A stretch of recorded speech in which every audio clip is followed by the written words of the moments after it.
कि इंडिया में green revolution हुआ था। Do you know that India has had a problem of Naxalism in the past?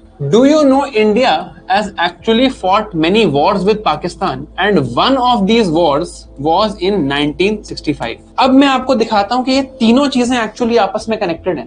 India got independence in 1947. At this time, agriculture was struggling because of the way the British left them. 1965 में India का जब पाकिस्तान के साथ war हुआ, limited war था, India is very dominantly winning this war. That at this time we are dependent even for food on our imports.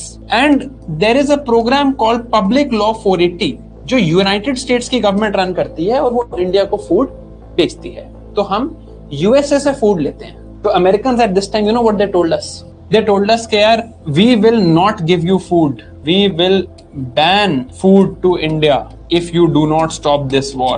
We were more close to the Soviet Union, so the Americans were close to Pakistanis. Pakistan is our friend, stop our wars. कोई foreign power आके थोड़ी बताएगी कि तुम war लड़ो या मत लड़ो। फिर ये इंडिपेंडेंस का पॉइंट क्या हुआ? ये तो अभी भी डिपेंडेंस है। तो इंडिया को ये बात समझ आई। इंडिया ने इसके बाद कहा यार कि we need to have a green revolution. हम फूड प्रोडक्शन के लिए बाहर पे डिपेंडेंट नहीं हो सकते। We need to focus on a green revolution and we need to be self sufficient in food production. तो मैंने देखा यार इंडिया में ना 2-3 जगहें हैं जहां पर अभी एग्रीकल्चर अच्छा चल रहा है। एक ये हरियाणा, पंजाब, यूपी का रीजन, एक ये तमिलनाडु का, आंध्र प्रदेश का रीजन जो यहाँ पर कोस्टल प्लेन्स है। मैं यहाँ पर इंट्रोड्यूस करता हूँ यार ये high yielding variety of seeds. यहाँ पर फार्मर्स ऑलरेडी, उनके पास इरिगेशन है, फैसिलिटीज हैं। ये लोग जब बढ़िया काम करेंगे तो मेरी वीट प्रोडक्शन बहुत बढ़ेगी, तो मेरे पास पूरे नेशन के लिए एटलीस्ट खाना खाने को तो होगा। बिल्कुल, और ऐसा ही हुआ। जब यील्ड इंक्रीज होगी तो यहाँ के फार्मर्स को क्या होगा? Farmers will get very rich, तो रिच स्टेट्स बन गए। But who was ignored here? यहाँ पर इग्नोर हुआ this part of the country. ये पार्ट ऑफ द कंट्री सबसे पहले तो इग्नोर हुआ।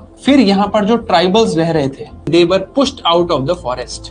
These tribals right here, they started to revolt because they could see कि देखो यार ये पंजाब और हरियाणा के फार्मर्स तो बहुत रिच हैं, हम जो फार्मर्स यहाँ पर कर रहे हैं काम अपना, we are not getting these benefits. And this is one of the reasons, not the only reason, but one of the reasons of the birth of Naxalism, which our government has almost contained now.